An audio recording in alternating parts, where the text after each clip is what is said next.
I do hope you can see me today from where you are.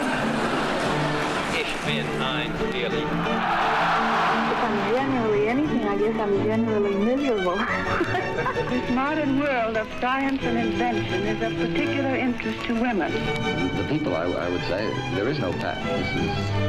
Would you patent the sun? I regard myself as a soldier, though a soldier of peace. Welcome to the Biographers. It was very nice. But anyway, Mr. Rickley, he would bring out the and Miss Lanham was the other PE teacher, but Mr. Rickley was the one I remember the most because he also had us do this thing called tickling. Okay. Tickling. Does it have to do with tickling your No, nickels? it had to do. So you'd have two kids sit on the ground about 12 feet apart from each other, facing each other, and then you had like a 2x4 that was maybe cut to 2 feet wide, and then in front of each of them, and then you had these long PVC poles that reached from one kid to the other, and they would tap. I'm sorry for those at home, you can't see, but they would tap the poles and then tap them into the center and back and forth, and it was like jump roping. I've seen that. There's like African tribes poles. that do that. It's like a traditional. I want to say African dance. I could be wrong about that. I don't know. I could Google it or call our intern. It was one of those. I've seen it online, and I'm 90% sure there are indigenous tribes in Africa that do it. And Filipino. It's like Filipino. Is that what it is? Okay. My bad. Okay, folks. I have gotten on the Wi-Fi, so if we do have questions, we'll get answers.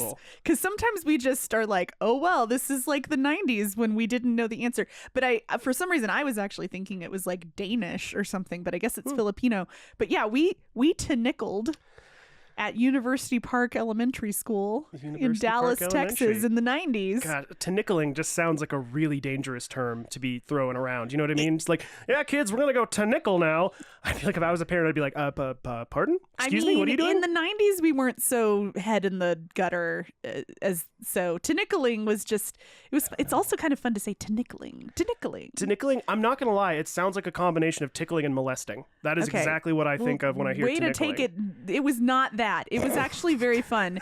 And it was I kind of want to like figure out how to set up a nickeling situation, like maybe take up nickeling again. Like pickleball tournaments, except oh my nickeling. Gosh, pickleball. I haven't played it yet. Which, by the way, hey everyone, welcome to the Biographers podcast.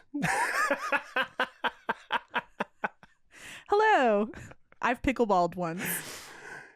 I've never pickleballed. I hate to say that I've refused to pickleball, but when my brother and his wife were in town last year, they were like, "Oh, we were doing some research around your area, and there's this place that's like pickleball. You can have some drink and play some pickleball." And I was just like, "Nah." I'm not sure that drinking while playing pickleball is a good way to avoid broken ankles.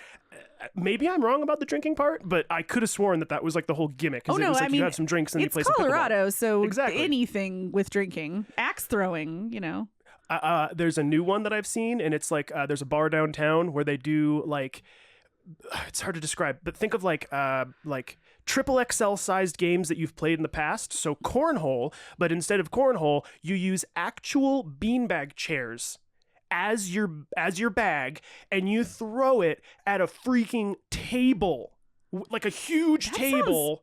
That sounds like good core work with a hole in it. And you play cornhole. Yeah. So anyway, I think that sounds really fun. And they might have I don't know, who knows? Maybe they took out a bunch of the little fuzzy balls and put in some feathers to make it lighter or something. They took giant Jenga to a whole new level.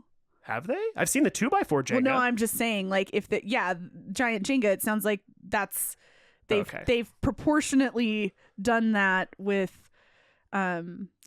cornhole. Essentially, that's what they did with ping pong. They were like, what if we made a big ping pong table that we could run on, and then pickleball was born? Oh, it's a little more than that. There's a kitchen. There's all kinds of stuff. There's a kitchen in pickleball? Yes, there's an area in the court called the kitchen. Don't ask me what. You're not supposed to go in the kitchen. You're not supposed to back up. You're not supposed to... You're not supposed to back up. Yeah, like there's a lot of rules. I took a lesson. Last year, I was at a conference at the Broadmoor in Colorado Springs, and one of the events was a pickleball lesson and tournament. So I got a lesson from the pickleball pro at the Broadmoor, and I was still terrible. Actually, that's the second time I got lessons from a golf pro in the early 2000s, and that was the only time I ever golfed. But apparently I just can't be taught sports. But it's a lot more complicated than ping pong. I'm laughing because I really hope that on this person's resume they abbreviate their title and it's PP. Pickleball professional. Pickleball pro. Yeah, I'm a PP. I'm a PP. Yeah, I don't know. I definitely would like to try pickleball a little bit more because it is a fun way to like get around it. I'll try moving it. my body is hard for me because I don't like doing things. So things to do that are not just like running around the building in PE class it's more interesting than. But I definitely have a weak ankle that I've sprained twice, so it's like I get a little nervous sometimes if I'm doing side to side work. I just heard you say that in a 75-year-old woman's voice, by the way. I'd play more pickleball, but I've got a bad ankle. I mean, that's about right. I'm turning 40 sooner than later, so. Oh, but come on. I'm just teasing you, by the way. I have bad knees, which is why I can't run anymore, so I feel you. Oh, that's why you can't run anymore? I swear to you, I used to, when I lived in Cap Hill, I would go running around Cheeseman Park, and it was like my regular way of just like trying to not be a big complete fatty like I am, I feel like. And after a certain point, it was literally like I would go a quarter to a half a mile, and my left knee specifically would hurt so bad that I was limping home. Was it on the outside of the knee? And was it kind of a sharp pain, and sometimes it felt like it might buckle? I don't know how I would describe it. It's really throbby when it happens, really achy. Like just like it feels like it's just pulsating with pain. So I have a similar thing on the outside of your knee when I've hiked. It's a overuse injury. If this is the same thing, it may not be, but so basically the tendon on the outside of your knee will, if you're bending it and bending, extending over and over and over and over again, it creates friction on that tendon and it causes pain.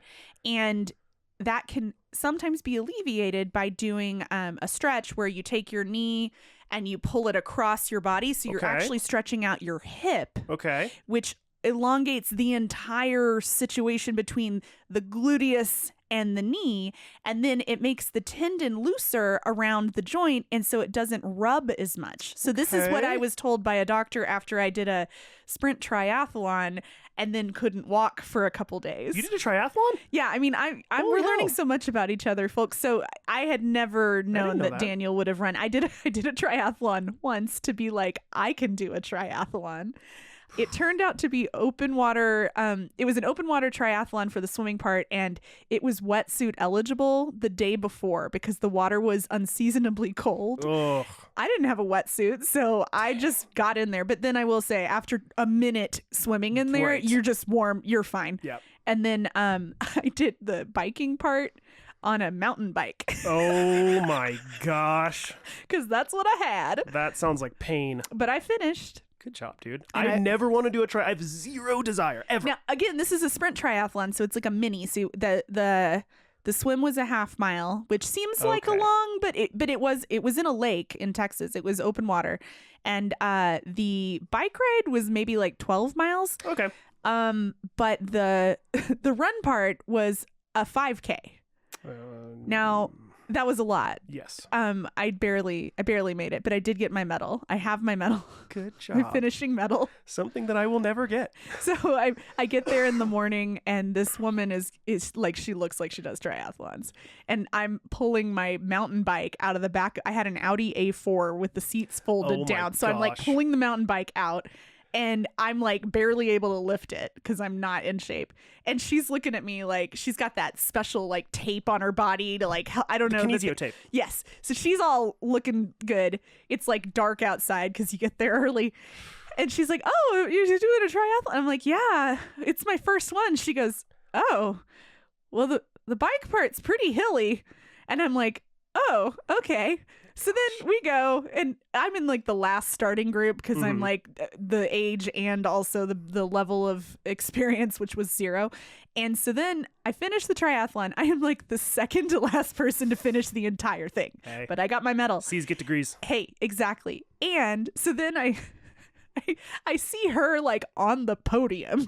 She's like won an actual medal. Of course, the person you chat with at the beginning is like, I am victorious. So then I like stumble over to my car and I'm like getting the wheel off the bike so it can fit in the back of the car. And she comes over and she's like, boo, boo, boo, like putting her stuff back. And she goes, oh, how'd you do? I was like, well, I finished. She's like, oh, well, good job. I was like, oh, I'm never doing this again. I didn't know you did that. When did you do that?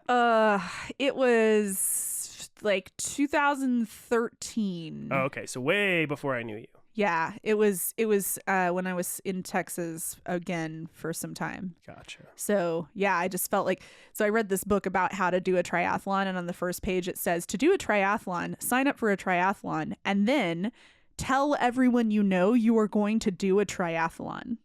So I did that because social media. And then I was like, I can't get out of this. So I did it. That's like, I feel like us now that we're out on TikTok, it's like, we just cracked, by the way, we've been on TikTok for a week so far, and we just cracked, we're almost at 200 followers. Ooh. The third video that we made is almost at 6,000 views. Nice. Which is pretty cool. Thanks, Daniel, for making those videos. And then we've had like 300, I think, some odd likes, 280 something likes or something. Anyway, not to get too braggadocious or anything, because I know those are peanuts compared to like big TikTok numbers. But hey, anybody that's out there that is listening to this episode, I will just say thank you if you did happen to stumble upon us on the old Tiki-Taki, and then now you're listening to this series. And I can tell you already that I feel like it's working a little bit, because we had episode 5 drop yesterday, and it's already had, at least as of this morning, 13 views, which again, for people listening, are going to be like, dude, that is 0 views, basically. But for us, as a brand new podcast with 0 advertising and 0 help from anybody else, I'm proud of that, so I don't care. I am proud of it, too. I think that we are making progress. We are, man. It's slowly but surely, and for anybody that's out there that's an early adopter, stick with us, because this is we're gonna keep tell going. your friends and subscribe. Tell your friends to subscribe, and if you didn't know we were on TikTok, hey, maybe you do that too. Get on TikTok and follow us there. We're on the gram. We're on the gram. We're on the gram. Are we on anywhere else? We need to get on Twitter. Do we? Oh, should we get on Threads? Is that the new Twitter? That's the other Twitter now.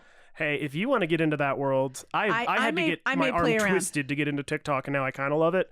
Yeah, you guys, he's done a 180 on TikTok. He's like, oh, you got to get on TikTok. It's kind of great. Blah. I get it now. The algorithm is better. It gives me more stuff that I actually want to see, and then I can weed out the stuff that I don't like as much, and it tends to listen to me. So, well, I mean, the phones listen to us. Wait, is my phone on off? No. Is it listening now? It is probably listening now. If I talk about tinikling, I'm gonna get like an Instagram ad later for like a tinikling class in my area. Or an email from the FBI saying, "What is tinikling? What is tinikling? Is that this doesn't code? sound good." Oh man. Well, should we get started? We should. I feel like there's a weird part of me that needs to put in an extra hello, everybody, and welcome to the Biographers. We tend to, I feel like, do lovely, long-winded intros of random crap, so I hope y'all don't find that too offensive for any weird reason. I think there's like a way to fast forward like 15 seconds if you're really like, these two goofballs, we don't need to hear this. I don't want to hear them talk about their lives and about all the weird stuff that we just been talking about. Well, you know, sometimes just stuff happens. Maybe you do, but, you know, we do have things to actually talk about to you today. And just for those of you listening, so we'll just be talking because we talk and we're getting set up. And then at some point, Daniel just turns on the recording. Yep. And then I don't know. And then I'm just talking. And then it's like, oh, well, when did that start? I've had people tell me that they have turned the first episode they tried to listen to, they turned it off because they thought we made a mistake. Oh, no. And they were like, you know, we weren't sure if you actually had the right content on the episode because you guys were talking about like chalk ASMR. Yes. And I was like, oh, yeah, well, yep. Think about it like as an icebreaker in your corporate meeting. Yeah. It's like just random information that kind of takes your brain out of whatever you were thinking about. Like if you're listening to this on lunch, you know, just stuff. And then we get into the topic. I like it personally. I don't think it's so bad. Also, we just like talking to each other. This is accurate as well. We talked for like 45 minutes before we even started this recording too. So you guys are like lucky you didn't hear everything. Okay, well, here we go. I'm Aubrey, and I'm going to be talking about Queen Victoria some more today. Queen Victoria. You know, it's funny. I just was in Scotland and Ireland, right? Yes. And I was in a little, I don't know, convenience store, and there was this cake that was the Victoria cake. You texted me this picture. I of took this a picture cake. and I texted it to Daniel, so maybe we're gonna make it and eat it on an episode about. Oh, dude! Victoria. If this goes, I'll make a little mini video that goes on TikTok about Queen Oh, yeah. Victoria, and We almost can make, definitely like, one we of can those- have a thing that says, those "Hey, this cool cake is her." TikTok food videos, like. Oh, Daniel, that a I know you're new thing? to TikTok. Oh, yeah, like where people like record making the recipe and stuff. Oh, and, yeah. Yeah, Totally. we need to do that. That would be cool because Totally. I've always wanted to make one of those, so that would be cool to do. Ooh, sure. And then we'll eat that cake and we'll be very excited, and then we can have some nasty chewing ASMR. Like, God. Yeah, at the end of the episode, we'll just have it. We're like, now you guys can sit back and listen as we eat cake. in we'll the fade it out quickly. Don't microphone. worry. Oh, Don't worry. God, that sounds like my nightmare. Oh man. Okay, so Queen Victoria. Let's pick up where we left off. Yes. So Queen Victoria was not the queen yet. She was living in Kensington Palace. She was basically trapped in there. Under the Kensington system, which was developed by her mother, the Duchess, and John Conroy, who was that dude that just kind of weaseled his way into everybody's lives and was an advisor and trying to manipulate the Victoria and her mother, the Duchess. And the refresh my memory, the Kensington system was like this, the isolation system, right? Well, Kind of thing? It was like a lot of things. So it was methods of study that she had to go through. She wasn't allowed to walk downstairs without holding somebody's hand lest she fall and break her neck or ankle or something. I'm going to talk about another little thing that was the Kensington system, but it was basically like a methodology for her upbringing to make her become an adequate queen. Okay. Actually, an excellent queen. But it was really restrictive, and it wasn't pleasant to be under, I guess you Sure. could say, as Victoria talked about in her diaries and whatnot. And it honestly, a lot of this Kensington system really just created a lot of strife between her and her mother, a lot of resentment, and this strain on their relationship continued on for years. Also, we had there Laizen, her governess, who was really her trusted person. And aside from Laizen, pretty much everyone that was in Kensington Palace had their own interest in mind. They were really thinking about themselves rather than Victoria. So one other part of the Kensington system was intended to prevent potential, murder attempts. Assassinations. Yes. So the Duchess, her mother, and I've noticed I've been saying Victoria's mother or the Duchess. The Duchess is Victoria's mother. So just And it's Duchess Victoria, right? yes, she's all they're all, she's named after her mother. So it gets confusing because like there's only 7 names in this whole, not really, but So we'll establish that as of now, anyways, either Duchess or Duchess Victoria, that is Queen Victoria's mother. her mother. I'll say the Duchess or her mother. Gotcha. So, yes. So the Duchess was concerned for Victoria's safety. Victoria's uncle Ernest, who was the next in line after Victoria for the throne. So if Victoria died, he would be next in line for the throne. He kind of had it out for her. So the Duchess was so afraid of this that she would have someone taste Victoria's breakfast every morning in case her milk were poisoned. Ooh, a royal taste tester. Yeah, so like we see that in movies, Yeah. and then it's like, yeah, this was really a thing. That's crazy cool. So, just make sure that you have your milk tested before you drink it. By the way, easily, I don't know about easily, but pretty safely top, let's say, I mean, it's got to be top 20 worst jobs in history, right? A poison taste tester?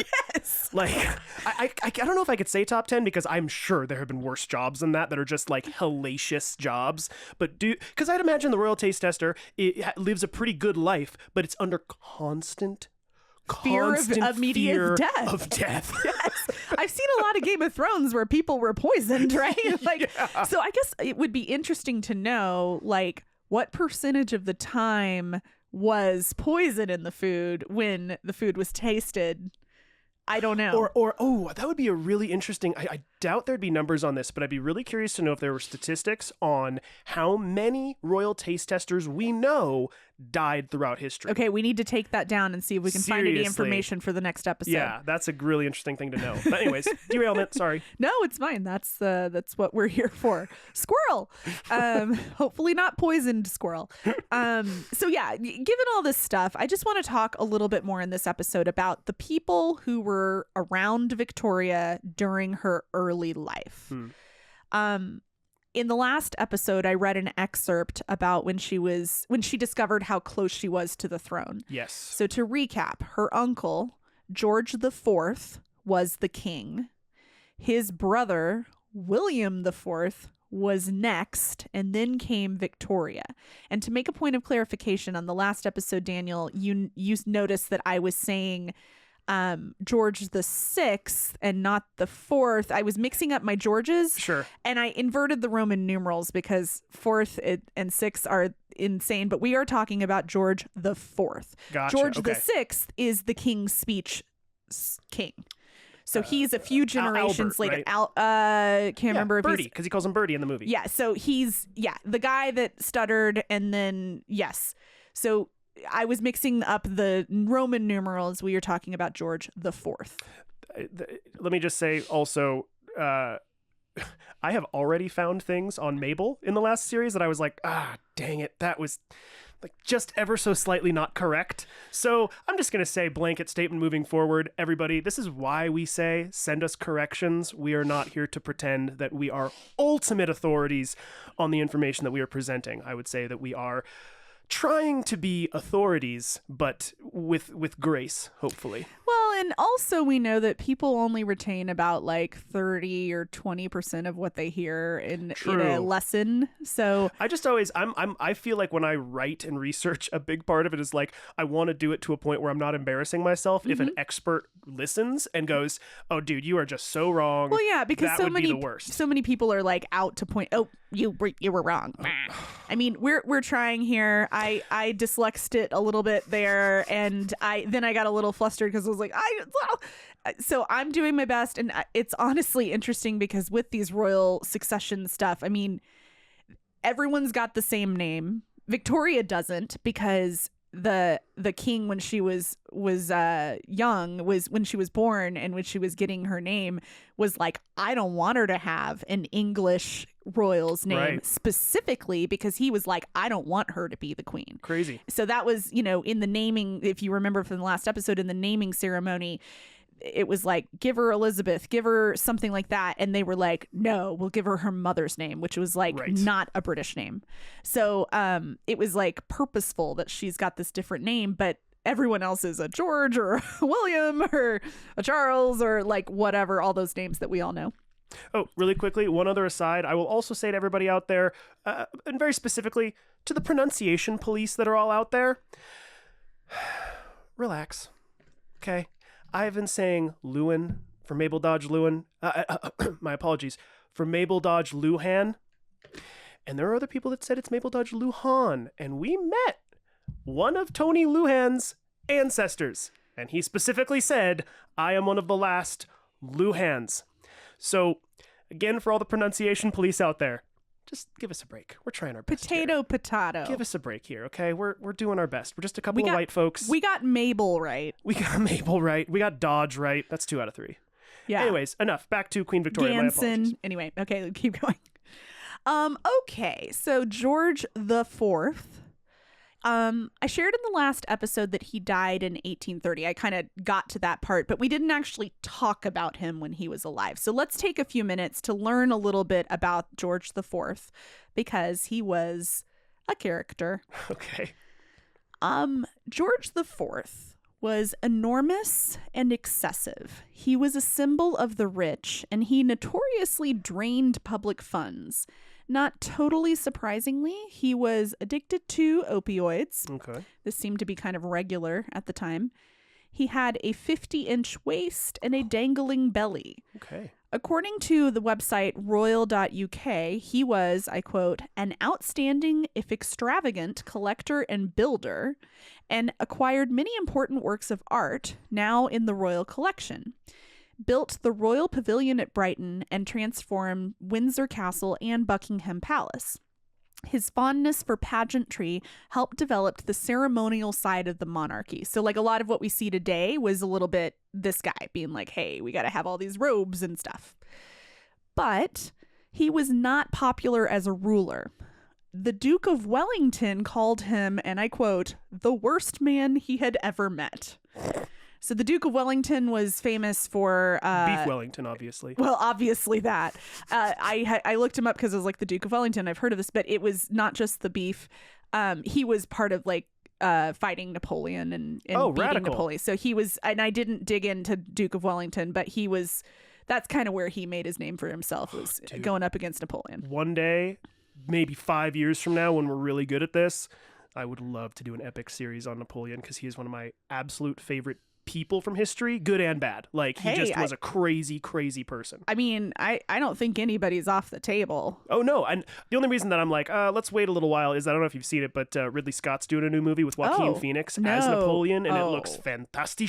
Okay. So, yeah, I'm like, fingers crossed it's going to be great. But well, anyway. and sidebar, do your research or watch that film and then do research much later when you've forgotten the film, because Exactly. there is a series on Victoria, and I started watching it, and then I was like, I'm going to confuse myself because the series is pretty historically accurate, but also there's some liberties taken. yeah. And so I was like, I can't confuse myself on what's reality in a book and what's maybe had a little bit of like fictional liberties added. So Totally. but that sounds cool. By the way, about pardon me, this George here, I get the impression from this gentleman that he is like the picture of what I have in my mind when I think a king. Like portly belly hanging over the belt, big lavish robes, all into pageantry, larger than life. Ho, Yep. ho, ho, Literally king larger man. than life. Yes. Yeah, like that's what I get in my head. Yes. Think of him as your stereotypical cartoon king. Okay. Like I'm thinking of the Disney King Midas. Remember that one? Which one was that in? The I love gold, and he touches everything and it turns to gold, and then he learns it's a curse because he tries to eat his chicken and it turns to gold. Oh no. Yes, and it's Okay. it's a lesson. It's a It's a parable. lesson. Well, let's learn more about George. Yeah. So back in 1785, when he was much younger, he had secretly married a Catholic, Maria Fitzherbert.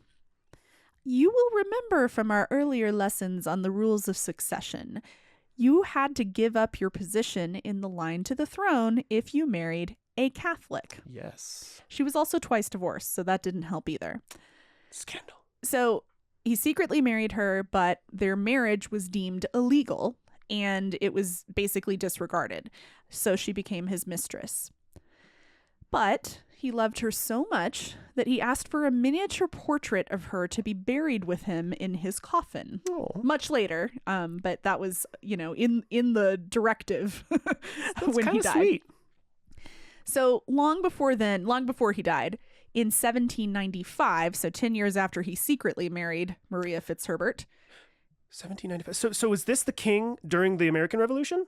It had to have been, right? Because that would have been 1776 is the revolution.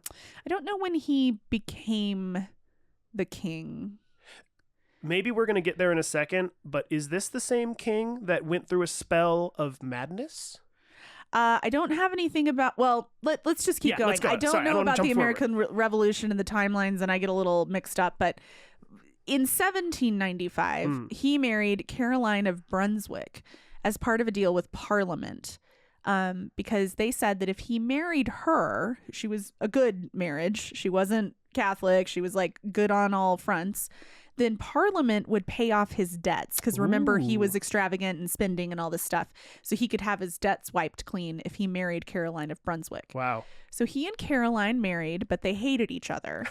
And apparently it was so much that he didn't even allow her to attend his coronation in 1820, even though they were married. So that answers your question. He was possibly alive in 1776 But during was the not American. yet the king. He was not the king until 1820. So it was. I'm assuming it was his father that was. I'm just remembering a movie called The Madness of King George, and it was all about like during the American Revolution, the king was really, really sick. Like they think it was with a condition. Wouldn't be this King George. Gotcha, different one. Okay. Yeah, I didn't go back that far. No, I that's just, fine. I just wasn't sure. I just want Yeah. to get my timeline in order. No, that's good and good notes. I feel like our intern should be taking notes about things to just research ancillary. You know, when we get into that studio one day, we have somebody behind the mixer. They can just Google you can like us pop things. in and slide us into. Oh, this just in. This just in. One day. Oh, I'm getting over a cold. Okay, so in 1826, he's been the king for a few years. King George invited Victoria to visit him at the Royal Lodge in Windsor, where he lived with his mistress. You know, Maria. And this is not Queen Victoria's mother. This is Queen Victoria, the actual Queen Victoria. This is Victoria. Gotcha. Yeah. Lived with his mistress, and he was, and probably due to a bit of opium, he wore some face paint, a wig, fake gaudy jewelry, and at that time he gave Victoria a miniature of himself, like a small portrait. In the end, he spent years in seclusion with his mistress, and to quote the biographer Roger Fulford, George IV was, quoting, fondling an unpopular mistress, hoarding every garment he had ever worn, and clearing the streets before he went out for a drive, that one might see how the years had ravaged his appearance. So he wasn't looking so hot. And he was like, if I'm going out, no one can be on the road. You can't see my face for everybody listening. It's a shocked face. He literally had a team of people that would go out to the streets to have it cleared of, like, let's say peasants, so that he could, and he couldn't even, like we say, drive, but this is a horse and carriage at this point. Carriage. So he literally had a group of probably soldiers say, hey, everybody inside and shut your shutters, basically, because the king wants to go for a drive and he doesn't. They probably didn't even explain it. They were just like, shut your shutters. You can't be out here right now. Don't come out here. Yeah. That's the end. That's wild. He's the king. He can do what he wants. It's amazing.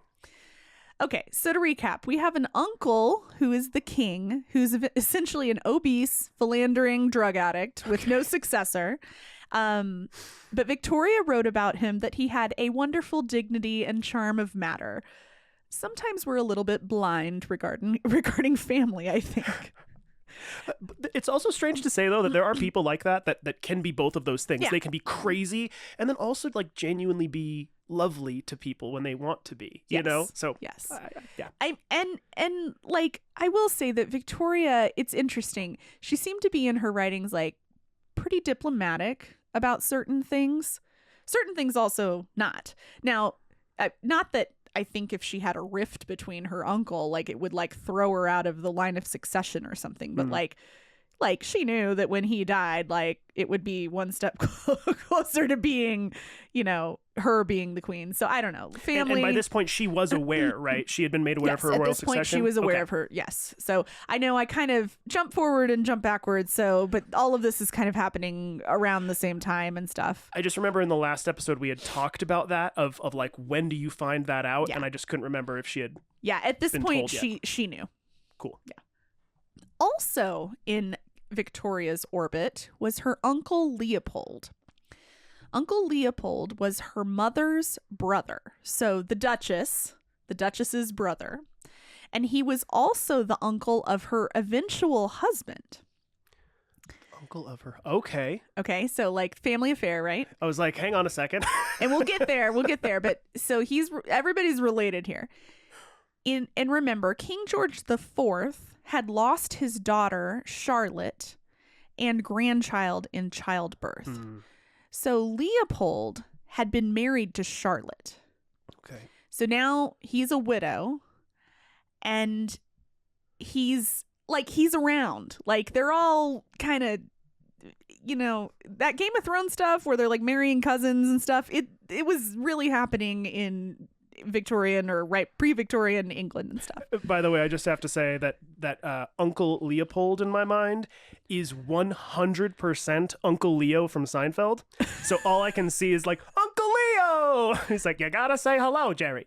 Well, we're gonna get a little more about what he's like. But anyway, so he had actually been married into Victoria's line of the royal family married to her cousin Charlotte, Yes.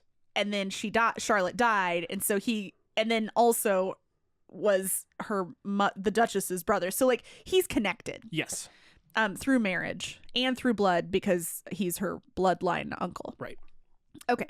So Uncle Leopold filled a fatherly gap in Victoria's life. Her father died when she was very young. So he'd travel with her and the Duchess, her mother, to the seashore for holidays. And the book described these trips as with an interesting little tidbit, noting that the women were dressed in these ankle-length bathing suits because of the times. So I had to research the bathing suits. They were basically these 1800s looking dresses with leggings that were kind of like puffy with a frill around the bottom of the leg, like elastic almost. So like puffy pantaloons. I was just going to say, I'm thinking pantaloons. Yeah. And I guess the bathing suits were made of wool. Oh my gosh. And they had weights in them so that the skirts wouldn't float up, to protect modesty. Gosh. So it sounds really, really comfortable. And dangerous, dude. It feels like it's creating a vacuum in the water that's just wanting to pull you under. Like, that is psychotic. Yes, but that's she was just talking about those suits, and so I had to look them up. That I couldn't get I could get drawings, and yeah, it was an interesting garment. If you got pictures from 1830, I'd be amazed. Well, yeah, I was able to find drawings, and I wasn't sure. I had to Google it, and I think I have what it looked like for sure. I'd be curious to see. We'll put them up on something social or something like that. Oh. Okay, so Uncle Leopold eventually became the king of the Belgiums, okay? Okay. So he'd married into the royal line of succession, but then his wife died, and then he goes on to become the king of the Belgiums due to his link to the British through all this marriage.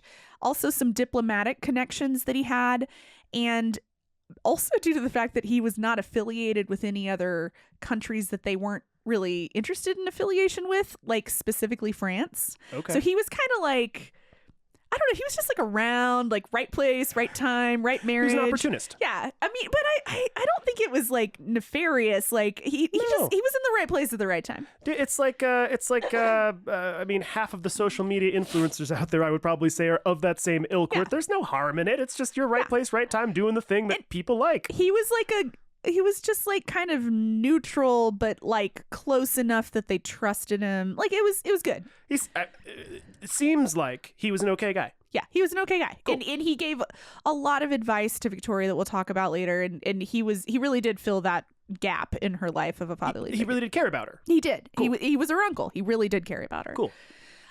Now, as he got older, he also became a little more eccentric, which seems to be par for the course in these days.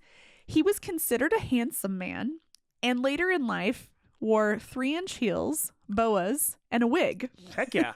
This was said to prevent him from catching a cold. He's a man of science. And then one other odd fact. Sometimes there's these facts in my book, and I think it's because the author was able to access royal archives, so she had access to things that aren't just on the internet out there. So I'm trusting this is true.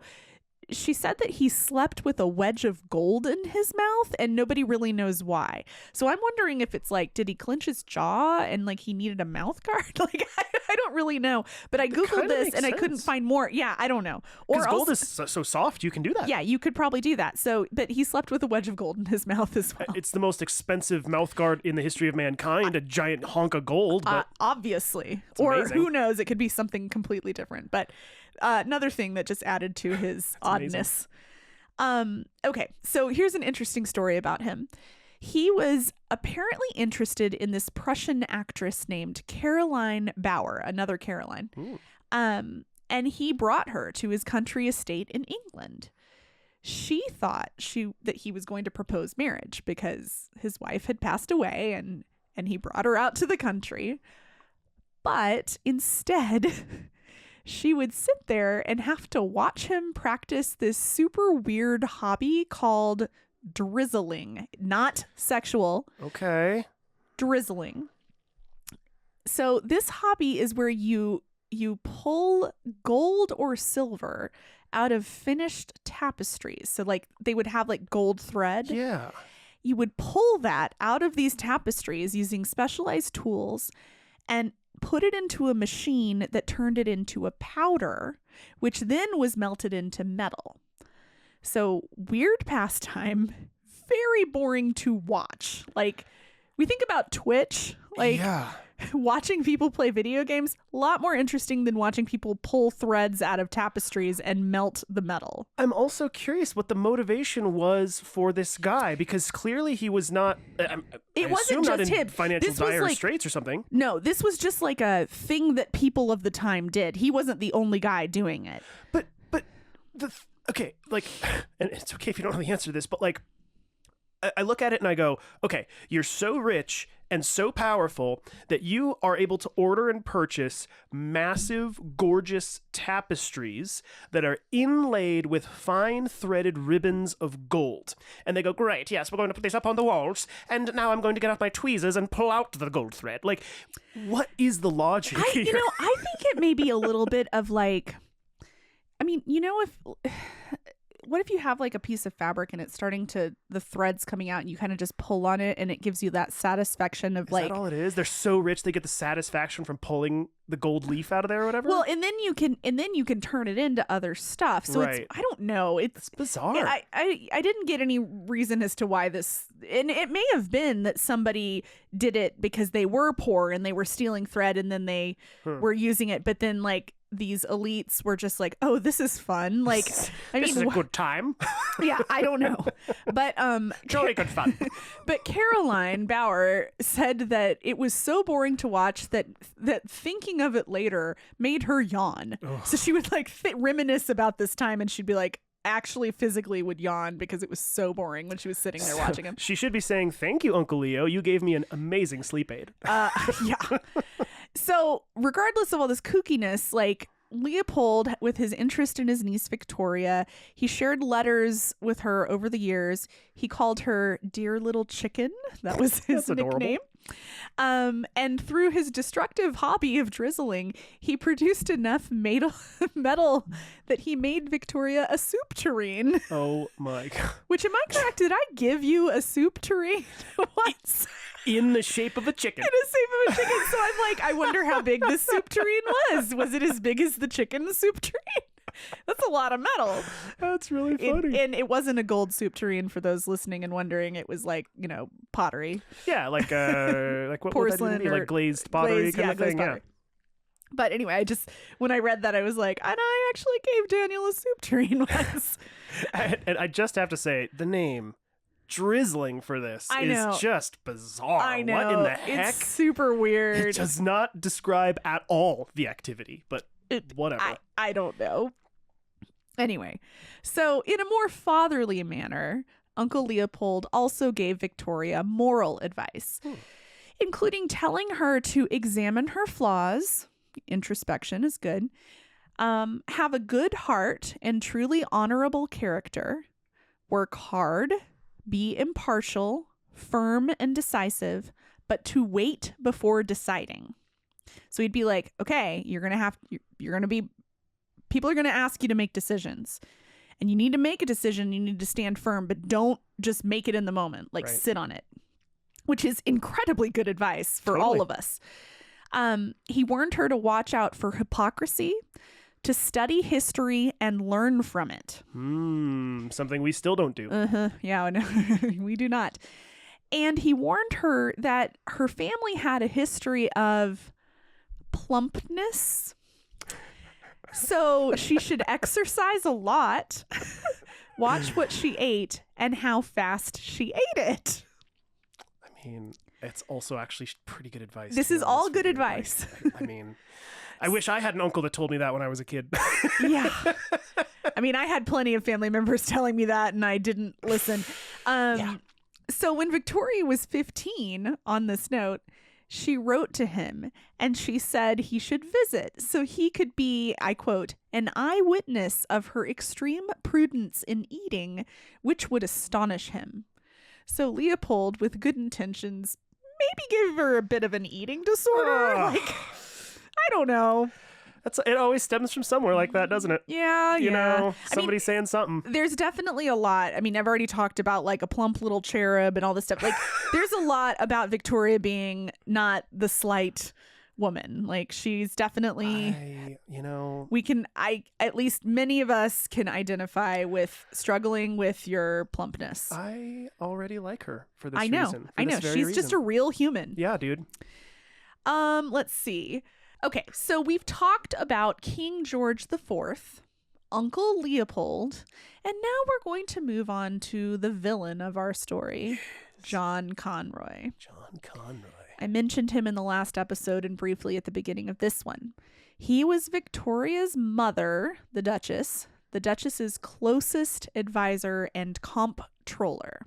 And the comptroller is just an ancient position in the British royal household that was kind of like the second ranking member to the treasurer of the house. He was just kind of like a high up money, in charge of money guy. Like maybe like a checker in the house. or something Kind like that. of, Because I know yeah. we still have comptrollers, and I'll be honest with you, I don't know what they do. He's kind of like a advisor and money guy. He like Okay. advises on the money and he's supposed to manage the money. It's like if you met him in a bar, he would say, "I'm in finance." Yeah, kind of. He's like in finance for the household. Gotcha.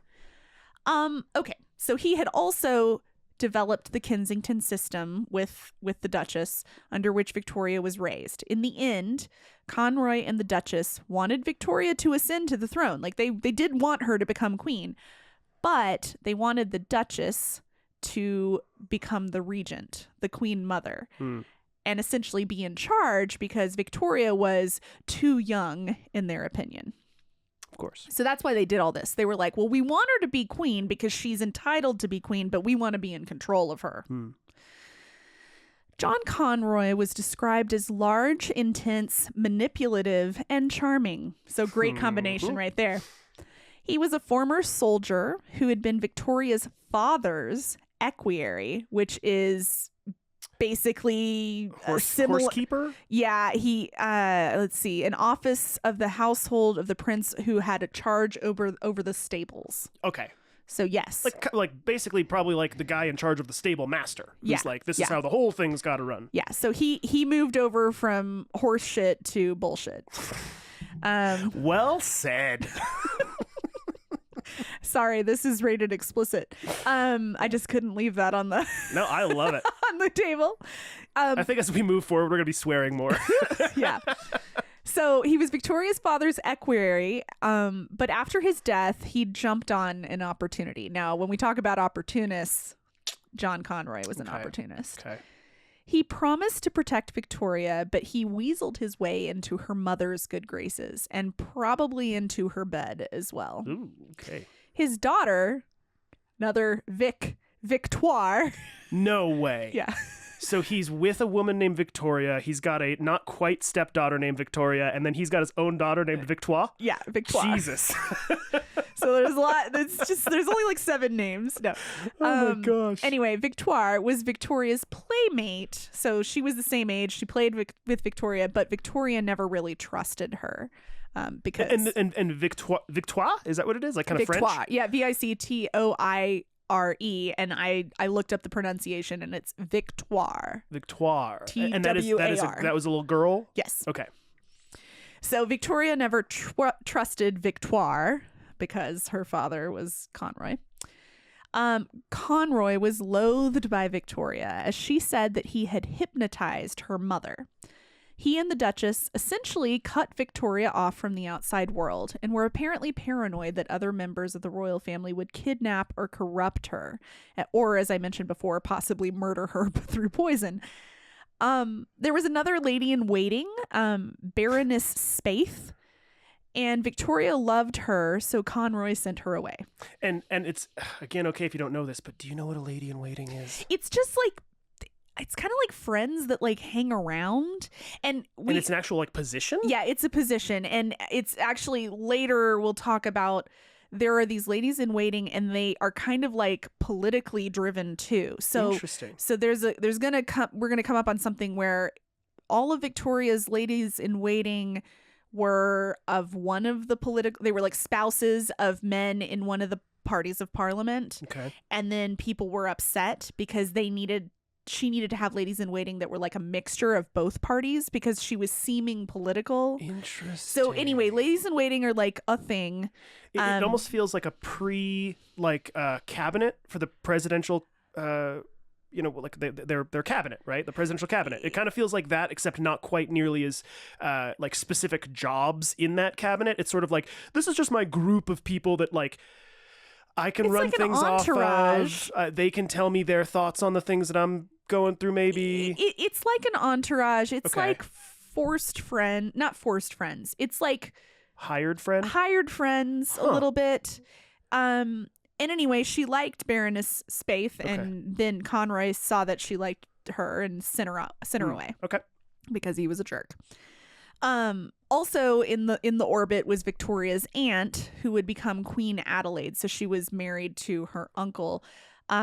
Queen Adelaide, and we'll hear more about her later. Queen Adelaide expressed concern over Conroy's influence and manipulation of the Duchess. So like, And was Adelaide an English queen? yes, Oh. she became an English queen because she was Never even married heard of to. her. Oh, so she was like a queen She was regent. the queen. Yes, she was not the queen by blood. She was the queen by marriage. Gotcha. Okay, so one of the most So one of the most scathing examples of Conroy's quest for power was in 1835 when Victoria was in bed with a fever. Conroy had a document drafted that would appoint him as Victoria's private secretary and eventually would have gotten him a place in the House of Lords. This document would also make Victoria's mother, the Duchess, the regent, basically putting her in charge of the country. Wow. But Victoria refused to sign it.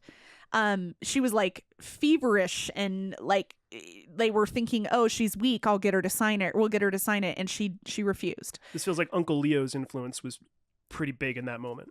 No, Uncle Leo was not down. No, but that's what I mean is that Oh, his, like she was because listening to him. Yes. Right, was going, hey, you need to be thinking clearly carefully, before yeah. you make any decisions. She was probably even in her fevered state, like hearing Hearing those the words of and Uncle going Leo, like, yes. dude, I need to stop, you know? Yes.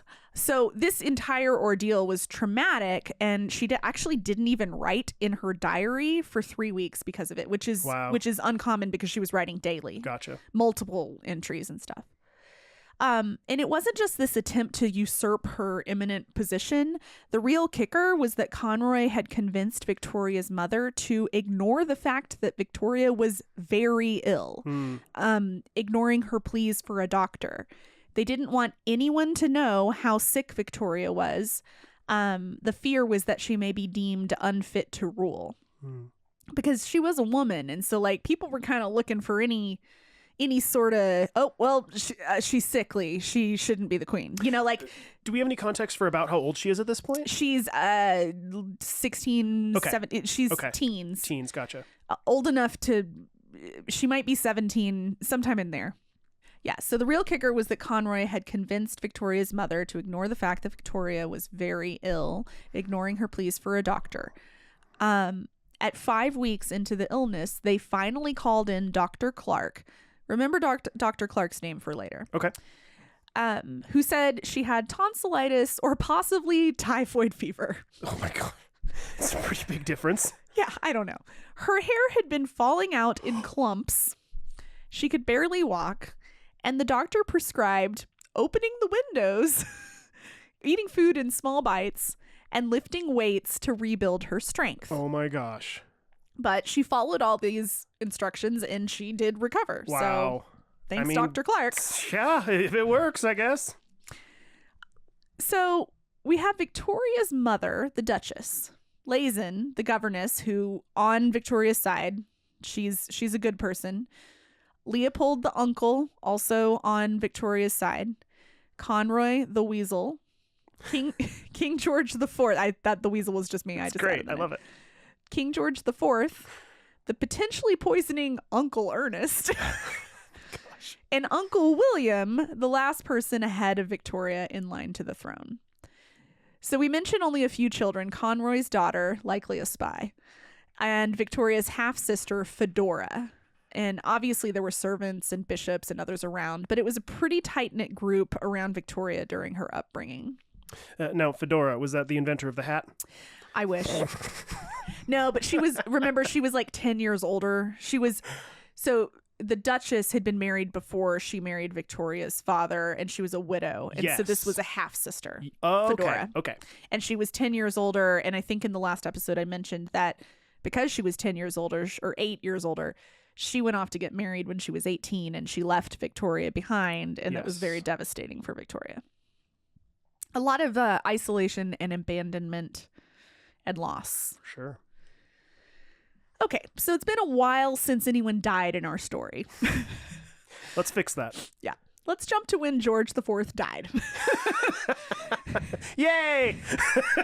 I mean, these things happened centuries ago. I don't know how to react. So George IV died on June 26, 1830.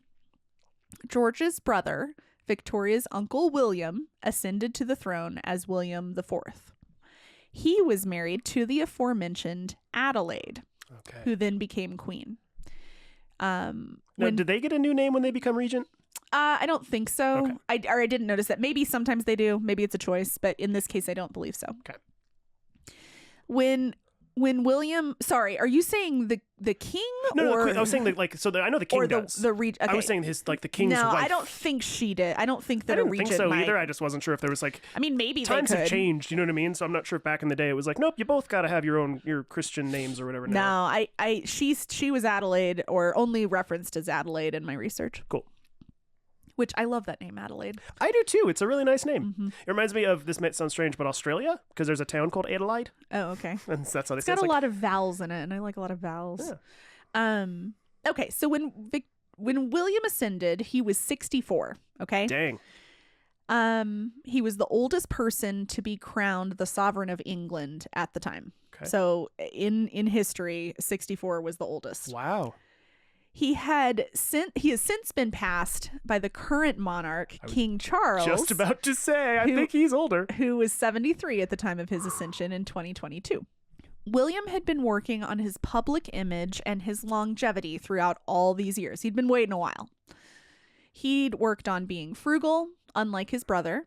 He was progressive and passed the Reform Act of 1832, which increased the percentage of adult males in the population that could vote from 13% to 18%. Oh boy, making steps. Making steps. In 1833, slavery was finally abolished In part 1833? Mm-hmm. in most of the British Empire, and of course this was 30 years prior to when it was abolished in the United States. So during William's time, the House of Commons gave Victoria's household another £10,000 to help with her education and preparation for her to eventually become queen, because he was 64, she was next, and they were like, it's gonna happen. Yep. Unless she gets hit by a rogue carriage or something, which she wasn't going to happen because she wasn't even allowed to walk down the stairs without holding somebody's hand. Seriously. So like it was going to happen. They made the Duchess of Kent, the Duchess, her mother, the regent if King William died without leaving an heir and before Victoria was 18. Okay. So this wasn't impossible, because like a 64-year-old man could potentially father a child. Al but, Pacino just did it. Yep. But it was improbable. Now, King William had no living legitimate children at the time. Okay. Oh, key word there. He did have quite a few illegitimate children, 10 to be exact. Oh my gosh. He had 2 legitimate children with his wife, Adelaide, but they had unfortunately both died as infants. It's not surprising. Remember baby insurance from the last episode?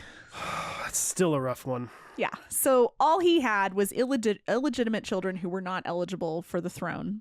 But stranger things have happened. He could have had another child. So there was a bit of a public rift between King William and Victoria's mother, the Duchess. One story says that when the Duchess went to visit Queen Adelaide, her, I guess, sister-in-law? Yeah, that would be right, because the Duchess had been married to the king's brother. Yes, so yes, sister-in-law. So she went to go visit her sister-in-law, And one of the king's illegitimate children came into the room because I guess they just were all living there, like, you know, One big happy family. Yeah. Came into the room, and the Duchess just stood up and walked out because she was like, these illegitimate children. She did not approve. Whoopsies. She went on to make sure that the public knew that Victoria was the queen incumbent, and started royal tours, taking Victoria to many places so that her future subjects would know her. So press tours. Victoria didn't like the tours and wrote candidly about them in her diaries. These entries were actually edited out of official selections. Oh my gosh. There's kind of a lot of that actually in her diaries. They kind of just redacted. Was that it? And I know After her death. we've hinted at this, and we haven't gotten there yet. But did they try to do that with a lot of the more risque things? I'm getting there in my research, but I think Okay. that's part of it. Okay, cool. But despite the fact that she didn't like going on the tours, they were working, and the public was like, okay, we're liking this young queen to be. Like, Cool. we're down with Queen Victoria, or, you know, Queen incumbent Victoria. So the rift between William IV and the Duchess continued to grow when she refused to attend his coronation. So his brother died. He's going to become the king. And usually there's like about a year between when the current king or queen dies and when the actual coronation happens. Okay. So the Duchess refused to attend the coronation, and she made up a story about Victoria scraping her knee and not being able to attend because the king, well, like basically she scraped her knee, she can't attend.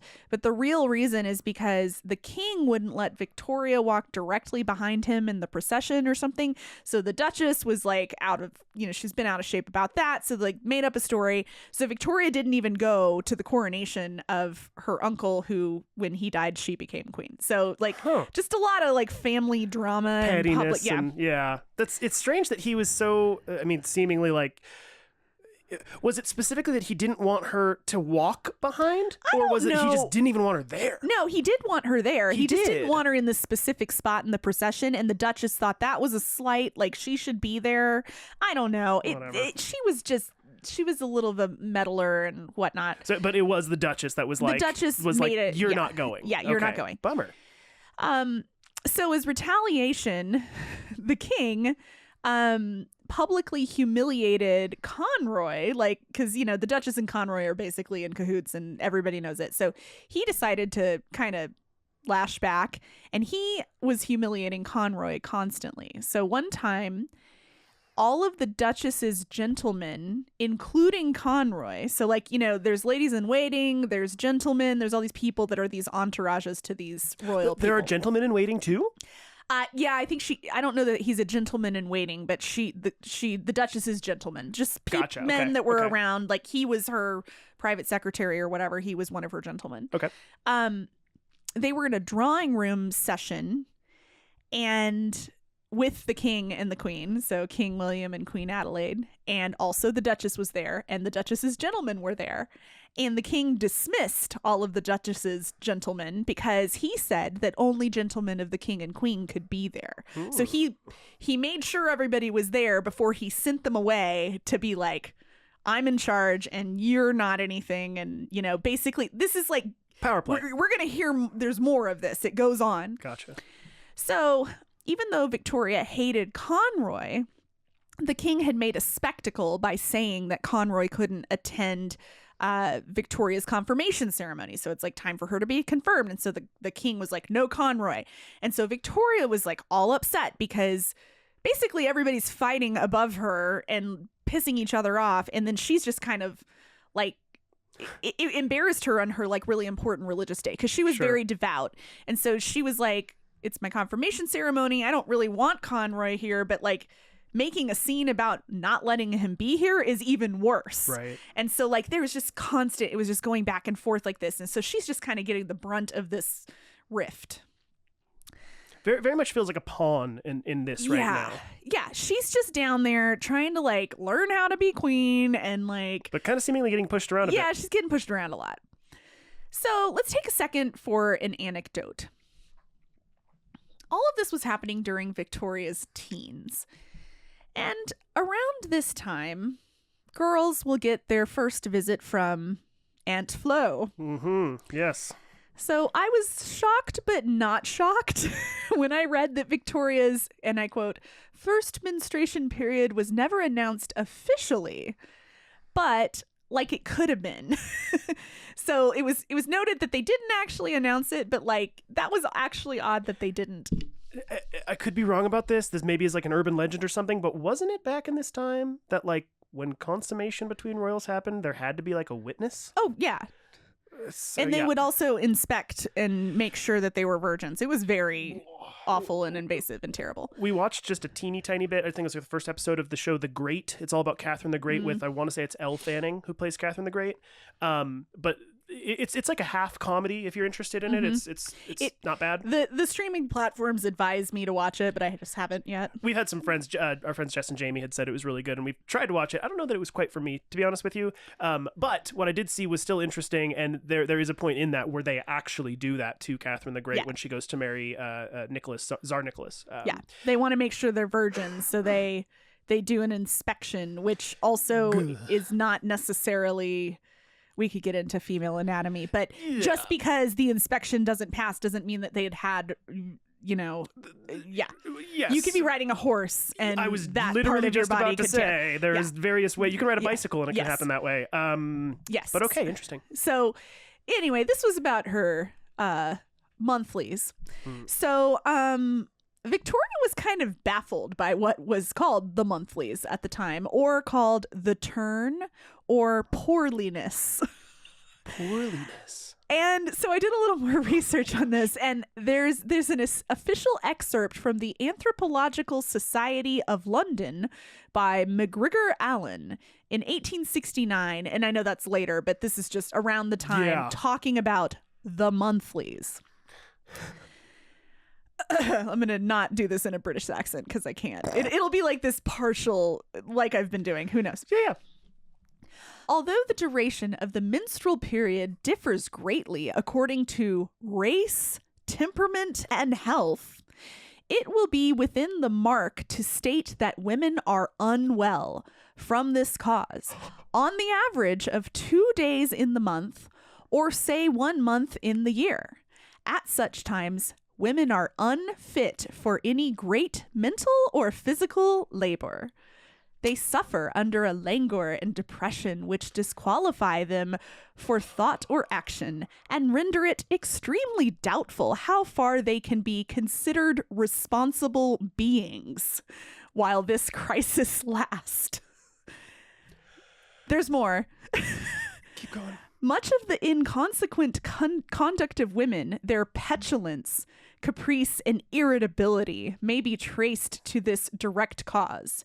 In intellectual labor, men has surpassed, does now, and will always surpass women, for the obvious reason that nature does not periodically interrupt his thought and application. My head was sinking millimeter by millimeter until it touched my pop filter, and I went, oh, I gotta back up. It's just amazing to me to hear this kind of a thing, knowing that 99.9999999% of this field at the time was dominated by very pretentious men. And then talking about it in a way that was, it is so clear, it is without any other perspective than this just like overwhelming thought that inherently from the beginning of my research, I am already better than you. Yes. It's just like shocking to hear. In intellectual labor, men has surpassed, does now, and always will surpass women. You know, hey, I don't know that I have a comment on this beyond shock. Well, my comment is like awkward. And yeah, the funny thing is now commercials these days are like, you can run a marathon on your period or a triathlon, or you can scale a rock face. Well, I'm still also like laughing in my head in that like, I still have seen clips of videos from within the past at least 5 years or something like that, where I won't put a label on any particular group of folks or what political affiliation they are a part of, but let's just say that when asked if they would be interested in a female president, they will respond with something very, very similar to exactly what was just read. Yep. Like, oh, no, what if we go to war? And like the response from people is, but hasn't every war been started by a man in the past? And they're like, but... Oh. The thing that's funny is women are really crafty. I mean, men can be very crafty too. I don't know. I think it's interesting. Anyway, Victoria wasn't so excited about her monthlies, let's just say. I don't know anybody that is. I just thought that was an interesting excerpt and it definitely needed to be read. Oh, for sure. That is fascinating. Pardon me. Okay. Let's get back to John Conroy and this whole rift and manipulation and craziness and how like wild it all got. My question was, why did Conroy think he was so entitled to all of this? Like, he's kind of trying to get in there and be like, I'm going to be in charge of stuff and I want to be her private secretary. But like, what gave him this thought that he could do this or deserved it? No, with Conroy, remind me, does he have any bloodline connection to the royalty? No. He is just a true leech. For the most part. He's just a guy. I think he came from like, he's not like some like pauper that rose up. Like he was a good family and stuff, but like, sure. Yeah, he just kind of like came along and. So I think we mentioned it last time, but he genuinely does remind me of Grima Wormtongue from Lord of the Rings, where he's just this like parasitic kind of character who's sitting there whispering in the ear of the king, trying to get him to do stuff. Yeah. Or your example was the Game of character, Thrones, the House of the Dragon person that we couldn't remember. Well, there's a House of the Dragon person, but there's the guy in Game of Thrones too. That Littlefinger. Littlefinger. Yeah. I think of him as Littlefinger. Okay. Yeah, but anyways, good examples. Yeah. So like, but why? Why did he think? So there is something here that gave him a little bit of. Well, okay. So there was this other scandal, but whether or not it was true or not is also, lost in history. Okay. Could be hearsay. There was allegedly a secret message from December 1868 that was stored in the Conroy family archives at Balliol College. Okay. I didn't look up how to pronounce that one. Don't get mad at us. So the message says that John Conroy's wife, Elizabeth Fisher, was the illegitimate child of the Duke of Kent, who was Victoria's father. Wait. Say that again. John Conroy was the illegitimate? Nope. John Conroy's wife. Wife. So he'd had a wife. I can't remember if she's dead. Okay. I think she might have died. But he had been married to this woman, Elizabeth Fisher. Okay. And in this correspondence, there was an allegation that she was the illegitimate child of Queen Victoria's father, the father who died when she was like one. Yeah. Which would have made Conroy Victoria's brother-in-law. So not blood, but like marriage. Right. And that would have made him more of an equal, which would have made some of this a little more explainable or realistic to have like, but also not. And it's like, this is probably not true. Yeah. But this was like the little tidbit of a story that apparently he hung on to be like, I'm entitled to some of this. Interesting. That was maybe an explanation for how all of this was happening. Sure. I mean, it seems like at the very least, it gave him some feeling of, let's just at least say belonging, right? Of like saying like, this is my world. You know what I mean? Yeah. This royal political world or whatever. Yeah. So whether or not that's true, lost in time. Sure. But that was part of the potential explanation for why he thought he could be doing these things. Though Victoria later denied this. According to our friend, the Duke of Wellington, Victoria had said that her mother had taken on Conroy as a lover after Victoria's father had died. she had made comments about, quote, familiarity between her mother and Conroy. And the Duchess was widowed in a foreign country, so because she was German, Right. and she probably did develop feelings for Conroy over time, and he was known to be captivating to women. Uncle Leopold called Conroy a real Mephisto, and he ruled over the Duchess with a great degree of power, in which times of old one would have thought to be preceded with witchcraft. Oh, wow. So, like, Uncle Leopold is like, this guy had cast a spell on my sister, and that's how she was so like, oh, whatever you say, John. Jeez. So at this point in time, Conroy is getting a little older and a little more desperate because, like, his schemes aren't working. Right. He's still there, but he's not getting what he wants.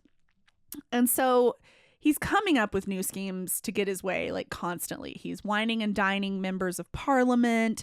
He's keeping the Duchess under his spell. And and the more he tried to do all this stuff, Victoria was just, like, digging her in her heels. She wasn't buying it. Victoria's coming of age. She's not beautiful necessarily, but men were definitely, like, enamored with her. Maybe a little bit kind of like Mabel. It's sounding like it, right? It's like she was like, dude, I don't know what it is. I know I'm square, but I have something over men. Yep. So she didn't care for her weight and physique, but she didn't let her lack of traditional beauty deter her. She had her portrait made by someone named Lord Elphinstone. Elphinstone. Elphinstone. I love it. Who was a hottie. Ooh. And he was a couple years older than her. She was a little flustered by his cuteness, but her mother sent him away to India because just the perception of a romance between Victoria and Lord Elphinstone was enough to get the guy banished. Oh my gosh. She had a crush, and her mom was like, nope. Off to India. Dude. Yeah. Poor Lord Elphinstone. Gosh. There were a bunch of other potential suitors rumored, including, grossly enough, her Uncle Leopold. Like, people were like, oh, maybe she'll marry her Uncle Leopold. Dude. He wasn't into that. Good. He wanted her to marry her first cousin, Albert. Okay. And Uncle Leopold was completely open about that. And despite Albert being her first cousin, I guess it was good at least that he was age appropriate. Well, and I guess, like, I mean, I hate to use that type of term. It's like, well, for the time. It's not necessarily for the time. It's like for that time and tradition, right? It was like Tradition, the royals were doing that kind of thing all the They were time. doing that So all the they were time. like, hey, let's find cousins, and you know. I actually knew someone in grad school who was, her parents were first cousins. Well, you're from Texas, so that makes sense. No, actually, she was from the Middle East. Okay, fair enough. It was interesting. I just had to make a South joke with I one know, talking about I know. inbreeding. It's there. It's But low hanging fruit. she was like, oh no, it's really. She told me, she's like, it's very common in my heritage, and I was like, okay. So I saw a clip of a stand-up comedian who was a girl, and she learned when she was like 16 or something like that, or not even that long ago, because I think she was saying that she did Ancestry and then found that her parents were cousins and was like, guys, and they were like, oh yeah, they knew. Oh yeah, and let me just say that the comedian, like most comedians, it felt like they were sitting there joking about it, but it was like through it, I saw it. It was like, this did not make you happy. This really screwed you up, and you have to joke about it, or it'll just take you down. Like, oh, man. It was not. It was like, you could see when she was delivering the jokes. It was like she would say them, and there'd just be this glint of like true despair when she was saying it, and it was just like, oh dude, oh, that's sad. I cannot imagine discovering this about my parents when I was 25 or whatever old she was. If she seemed like she had her wits about her, like, she's probably fine. I mean, I'm sure she's gonna be fine, but you could just tell that it's like a lot of comedians, they joke about the things that hurt or that are uncomfortable or whatever, but usually they can kind of hide it a little bit. that it hurts. This was like Brian Regan, I think, is one of the best examples of somebody that can take pain and turn it into something truly clownish. If you've ever seen Brian Regan, and it's hard to even detect that he is an angry guy. I think it was Bill Burr that pointed it out, as he was like, when I watch Brian Regan, I don't just see this clowny dude running around on stage. He was like, I see an angry man. And it's kind of like with this comedian, I can't remember what her name was, but it was like I was watching it and going like, I can see it. You are not happy with the situation. I don't think Victoria was unhappy with any cousin marriage at the time. But Sure. It's okay. So now we're going to talk about Albert though, a little bit. So cool. Albert, and this isn't, I don't think, a secret. Like she will end up marrying Albert. Cool. Okay. So we're going to have our first glimpse into Albert. So Uncle Leopold sent Albert and Albert's brother Ernest, not the same Ernest that wanted to poison Victoria. Just, again, not that many names apparently. They hadn't come up with like Kaler Starlin or any of the names that we have today. Anyway, so Uncle Leopold sent Albert and his brother Ernest to visit Victoria for her 17th birthday in May of 1836. And she loved having them there because, again, she had a really small circle and like having cousins visit was like really exciting.